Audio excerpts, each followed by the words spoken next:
Alright,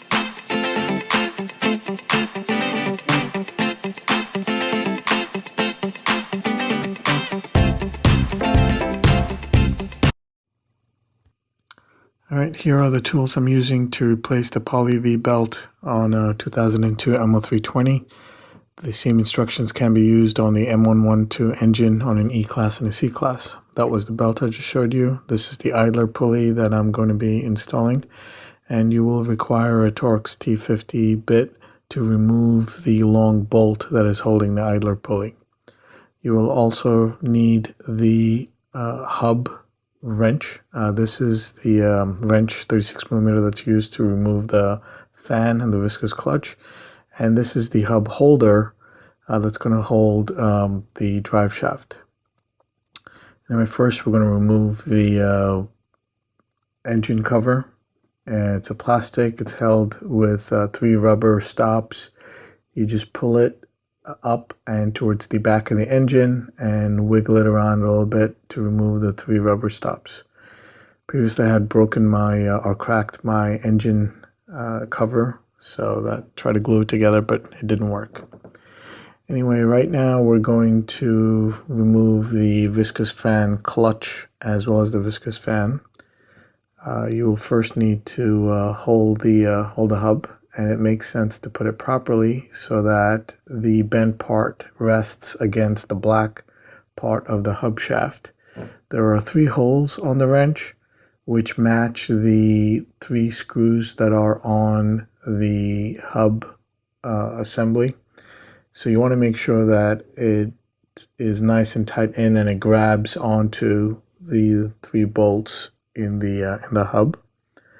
And then you use the wrench in the little room that's left to grab a hold of the 36mm nut that is holding the viscous fan clutch, and then you turn it regular, which would be counterclockwise.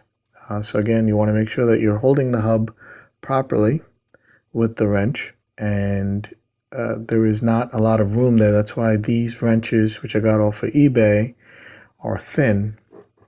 Here I was able to loosen it, and then I'm just loosening the bolt. I'm still holding on to the hub shaft, I guess, the hub assembly. I don't know what it's called exactly, but anyway, I'm still using the wrench to hold on to it until I loosen the viscous fan clutch, and then at which point you'd be able to manually turn and keep turning. Here I'm fast turning, so the fan clutch and the front fan come off. The plastic fan is mounted onto the viscous fan clutch using 3 bolts, which I want to remove so that I can clean out the viscous fan clutch because it's somewhat dirty. Anyway, so you will need to remove the fan clutch. You don't need to remove anything else. People talk about removing the radiator housing, which is a plastic shroud that's around the viscous fan clutch, but there's really no need to remove that as long as you can remove the fan, which will allow you to easily remove the belt. So once this fan is coming off nice and loose, you want to hold on to it so that it doesn't drop down into the engine bay. So here we just move it and pull it out. And you'd also be able to see the dirt that's stuck on in front of on the viscous fan. So I'm just going to clean that out with the brush, toothbrush, so that just to get rid of all that dirt. And I'm going to wash the fan. After moving, I'm going to wash the fan with water. And then once it's done, here you'd be able to see the idler pulley, which is used to, I'm sorry, this is the tension. This is the belt tensioner, which is used to hold the tension on the belt. You will require a 17mm socket to get underneath that and then turn it so that it'll loosen up that. There's a better view from the bottom of the engine, so that's when I'm trying to position my camera so that you can see the bottom. Here we go. So the different components here are on the bottom right. That is the air compressor pump. Right on top of that is the steering pump. Toward the left of the steering pump is the the belt tensioner, and towards the left of that, I think that's the main drive shaft. I don't know what that big round thing is, but I think that's the drive shaft. Anyway, if you look underneath the belt tensioner, there's a 17 millimeter screw, and it's actually not a screw that comes off, but it's actually what you have to hook into and turn it to the right from the bottom, but above you'll be, just loosening it by turning it counterclockwise. Now you can see it move, and as it moves, it loosens the tension on the belt. And this allows you to easily remove the belt. So you just have to work your way around removing the belt. Once you do that, and then as you let go the 17 millimeter bolt, the tensioner pulley goes back into its original location. So after you do that, you work your way around, removing the belt around the different components, including the water pump, the alternator, as well as the idler pulley. And this is pretty much what I'm doing right now, is making my way around to get rid of or to remove the belt from the engine.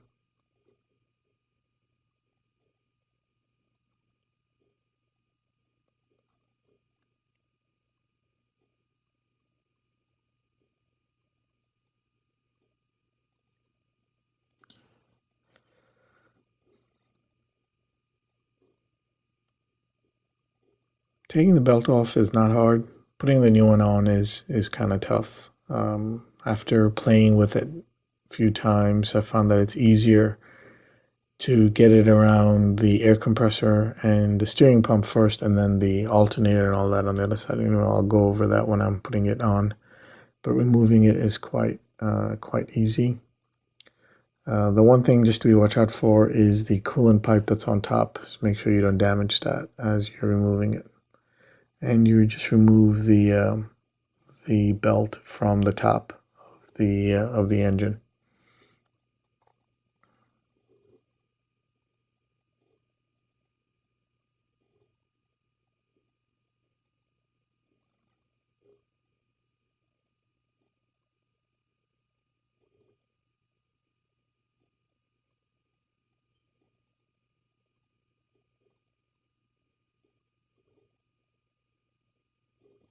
It's pretty tricky because it makes a lot of turns around the different components that are there. So you really have to work your way through to get it out, but it's pretty easy to remove it. Okay, so now I'm going to go towards removing the idler pulley, and to remove the idler pulley, which is it's held in by a long bolt, and here I'm showing where the existing one is and the new one that I'm going to be replacing with. Moving the camera so that it faces the front, and you'd be able to see the idler pulley in front of you. There's a dust cover on it that could be removed using a very small flathead screwdriver, which is what I'm doing right now. And it's just I think it's just a piece of plastic that's in the front. And once you remove that, it'll expose the 50 millimeter, the T50 torque screw. And I'm just using a T50 with a 1/4 socket and loosening that. After a while it comes out. It's a very, very long bolt, so you have to replace the fan because you need the room. You have to remove the fan because you need that room.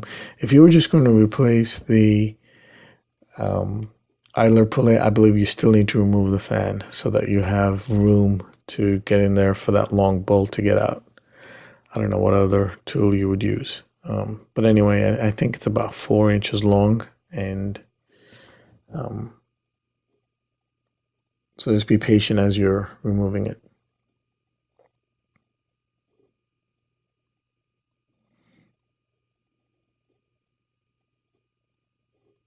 Okay, before you remove it, just make sure what the front of the idler pulley looks like so that you can match the front of the old one and the new one. They look somewhat the same between the front and the back. I think the inscription or the writing or the labeling, whatever, is pretty much what you have to go by on to see what's front and what's back. So the old one is black in the middle and the new one is blue. I don't know if because of different manufacturers or whatever, the new ones are made in Germany, like the old ones are made in Germany. I don't know if it's the OEM, but anyway, I got it from a German Mercedes dealer, so I'm hoping it's OEM. And as I said, it's made in Germany, so it's very easy to put the new one in.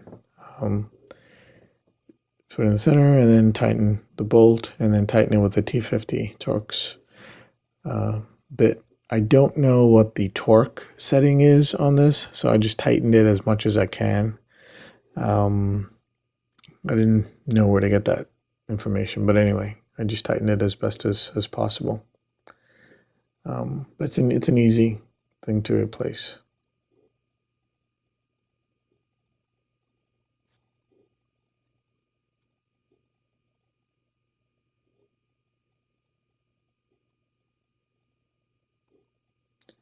And after you tighten it, don't forget to put the dust cover back on. I don't show me putting the dust cover back on, but I just want to make sure that you put the dust cover back on after you tighten the long bolt of the idler pulley.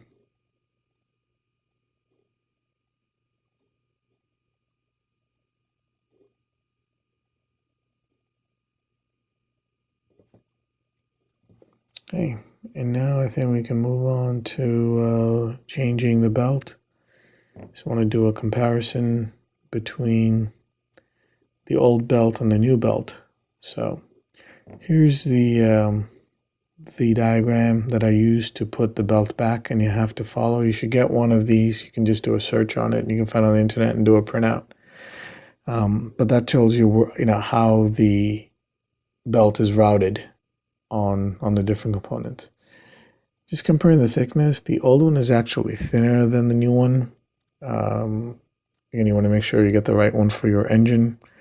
And I'll go over the part numbers here and do a comparison and as to what these numbers mean. But I think the only difference between the old one and new one is that the old one is made in Belgium and the new one is made in Spain. But if you look at Mercedes-Benz model number 6K, I don't know what that is, but the 2390 it's actually 2390 millimeter. That's the length of the belt. So you want to make sure you get the same length.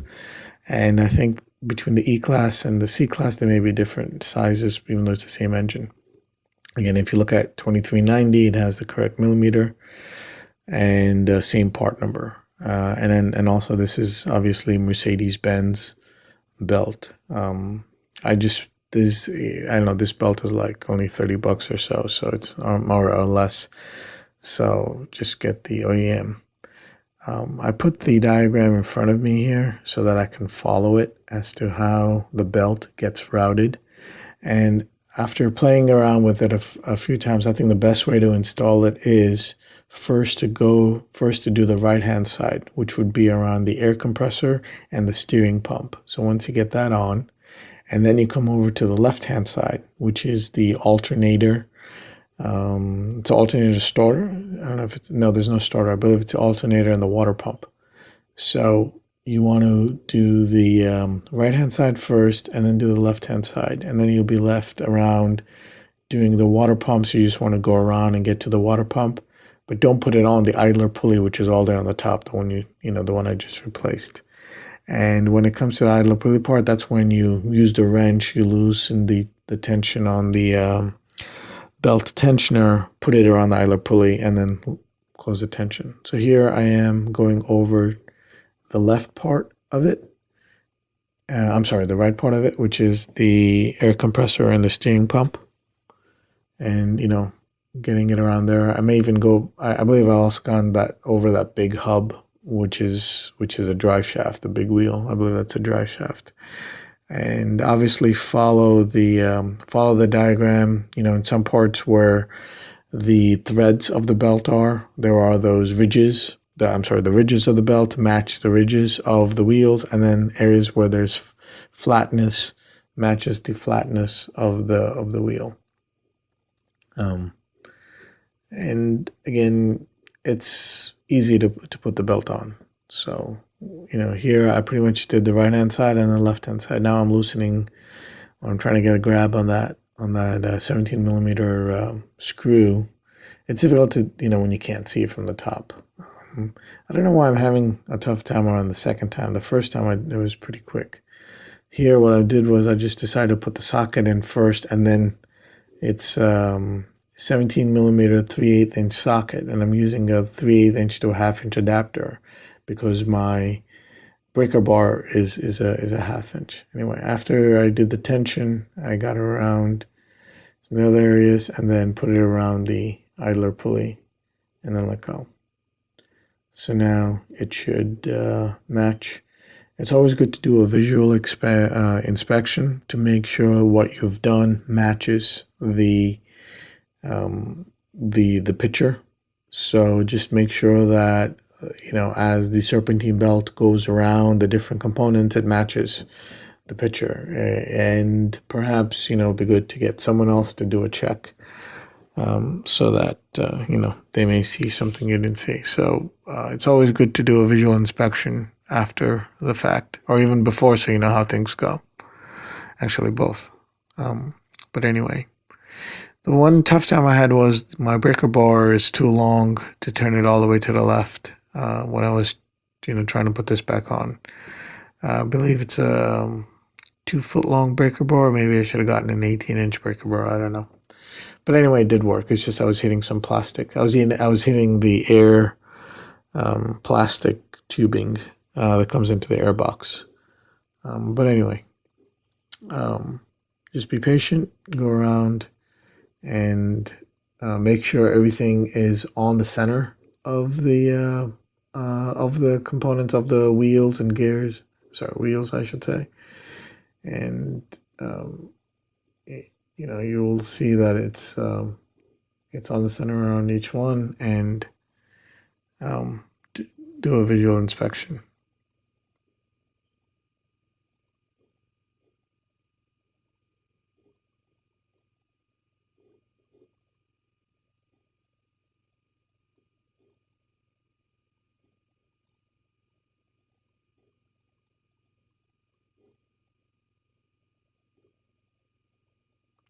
You want to make sure that you push things, back so that they're on the center of the wheel. Usually when you put them on, it's to the front, but you want to make sure that they're further back, centered. Yeah, I left my socket there. Here I'm doing a visual inspection, make sure everything is there in case I have to loosen the tension and, either push something back towards the back of the engine or pull something towards the front of the engine. But anyway, just double check everything.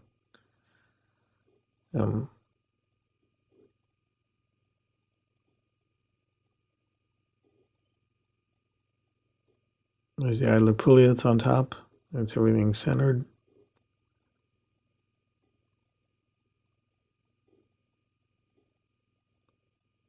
Yes, on the left side it's a generator. It's centered.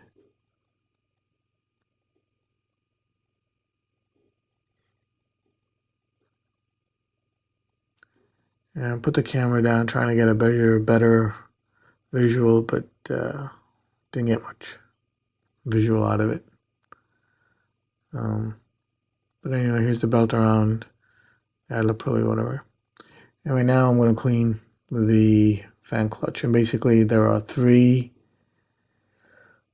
screws. I believe they're 10 millimeter, Allen wrench kind, or 10 millimeter hex, whatever. Anyway, they come off pretty easily. Just use the socket. Note that they have a washer on them, so you want to make sure you don't lose the washer. So it's 3 10 millimeter hex, I guess, and don't lose the washer. And once you loosen the 3 nuts, the plastic fan comes straight off, which you can clean using water and soap, which is what I did. But the actual fan clutch, don't clean it using water. That's all. But anyway, you should be able to separate the two, remove it, And here it is all cleaned. And now I'm going to put it back in and then put the 3 screws back on so that it's secure. Again, I don't know what torque to set this at, so I just tighten it as much as I can onto the fan clutch, onto the viscous fan clutch. Also, if you ever need to replace the viscous fan clutch, this is the way of doing it, obviously. So, without removing the belt, you just have to remove the viscous fan clutch, remove these 3 screws, stick them onto the new one, and then put the whole thing back into the engine bay. So it's an easy replacement on the fan clutch. Putting it back inside is not a big deal. Basically, what I'm doing here is that I first get them on, loosely, and then I tighten it. I don't tighten one all the way first and then tighten the second one, whatever. I get, evenly, I get the 3 screws in, and then I tighten them afterwards.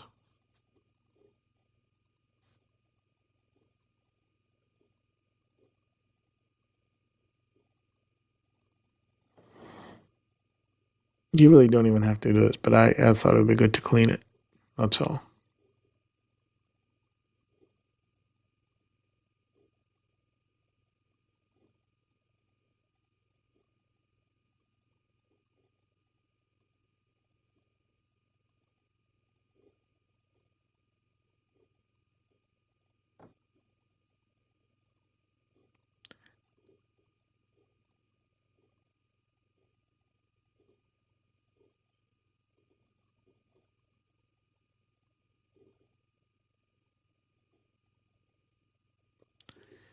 All right, I think now we're ready to put this into the engine bay, bolted onto the drive shaft. Should be fairly simple. Again, there's not much room, and that 36mm wrench has a thin profile compared to some of the other wrenches, so it should be fairly simple to get this on. So you can turn it with your hand initially after you get it onto the shaft. You can pretty much tighten it for a while, without using the hub holder. I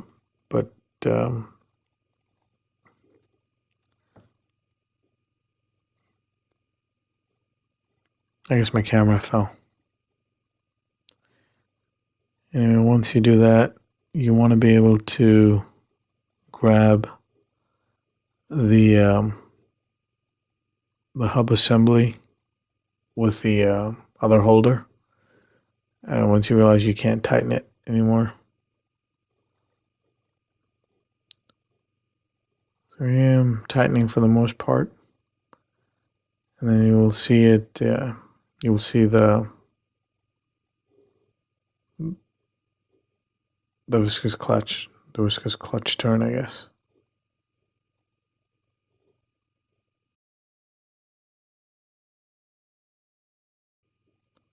So here I am holding the hub assembly, putting those 3 bolts into the 3 holes of this